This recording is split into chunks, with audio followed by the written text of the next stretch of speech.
നമസ്കാരം. പെരുമ്പാവൂർ എം.എൽ.എയും കോൺഗ്രസ് നേതാവുമായ എൽദോസ് കുന്നപ്പള്ളിക്കെതിരെ പോലീസ് കുറ്റപത്രം സമർപ്പിച്ചു. ബലാത്സംഗം, വധശ്രമം എന്നീ കുറ്റങ്ങളാണ് പോലീസ് എൽദോസിനെതിരെ ചുമത്തിയിരിക്കുന്ന പ്രധാന കുറ്റങ്ങൾ. ഇത് കോൺഗ്രസിന് നല്ല ക്ഷീണം നൽകുമെന്ന കാര്യത്തിൽ ഒരു സംശയവുമില്ല.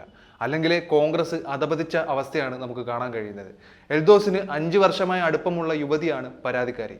അത് മുതലെടുത്തുകൊണ്ട് തന്നെയാണ് ഇത്തരത്തിൽ നിഷ്ഠൂരമായ ഒരു പ്രവൃത്തി എൽദോസ് ചെയ്തിരിക്കുന്നത്.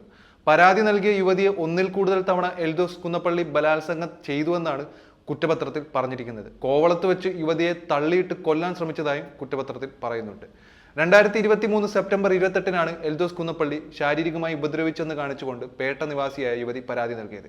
എം.എൽ.എയും യുവതിയും തമ്മിൽ എന്തോ കാര്യം പറഞ്ഞ് തർക്കമുണ്ടായതോടെയാണ് കേസിന്റെ ആരംഭം. അന്ന് നാട്ടുകാരും പോലീസും കൂടിയപ്പോൾ കൂടെയുള്ളത് ഭാര്യയാണെന്ന് പറഞ്ഞ് അന്ന് എൽദോസ് എം.എൽ.എ തലയൂരി പോന്നിരുന്നു.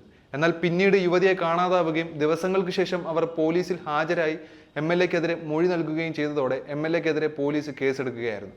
കേസെടുത്തതിന് പിന്നാലെ ഒളിവിൽ പോയ എം.എൽ.എക്ക് പിന്നീട് മുൻകൂർ ജാമ്യം ലഭിച്ചതിനാൽ അറസ്റ്റ് ഒഴിവാക്കിയിരുന്നു. എം.എൽ.എ ആയതുകൊണ്ട് ബലാത്സംഗമാണെങ്കിലും പീഡനമാണെങ്കിലും ജാമ്യം കിട്ടാൻ ബുദ്ധിമുട്ടൊന്നുമില്ലല്ലോ. പകൽമാന്യനായി നടക്കുന്ന ഈ എം.എൽ.എ പലതവണയായി യുവതിയുടെ വീട്ടിൽ മദ്യപിച്ചെത്തി ഉപദ്രവിച്ചെന്നും പിന്നീട് കാറിൽ ബലമായി പിടിച്ചു കയറ്റി കോവളത്തേക്ക് പോകുമ്പോൾ വീണ്ടും ഉപദ്രവിച്ചെന്നും യുവതി പരാതിയിൽ രേഖപ്പെടുത്തിയിരുന്നു.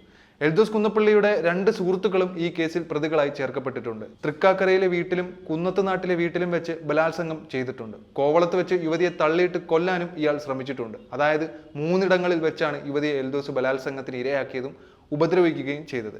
എന്തായാലും തിരുവനന്തപുരം ജില്ലാ ക്രൈംബ്രാഞ്ച് ബലാത്സംഗത്തിന് പുറമെ വധശ്രമം, മർദ്ദനം, ഭീഷണി തുടങ്ങിയ കുറ്റങ്ങളും ചുമത്തിയാണ് നെയ്യാറ്റിൻകര കോടതിയിൽ കുറ്റപത്രം നൽകിയത്. ഒരു ജനപ്രതിനിധിയുടെ ഭാഗത്തു നിന്നും ഒരിക്കലും ഉണ്ടാകാൻ പാടില്ലാത്ത കാര്യങ്ങളാണ് എം.എൽ.എയുടെ ഭാഗത്തു നിന്നും ഇപ്പോൾ ഉണ്ടായിരിക്കുന്നത്.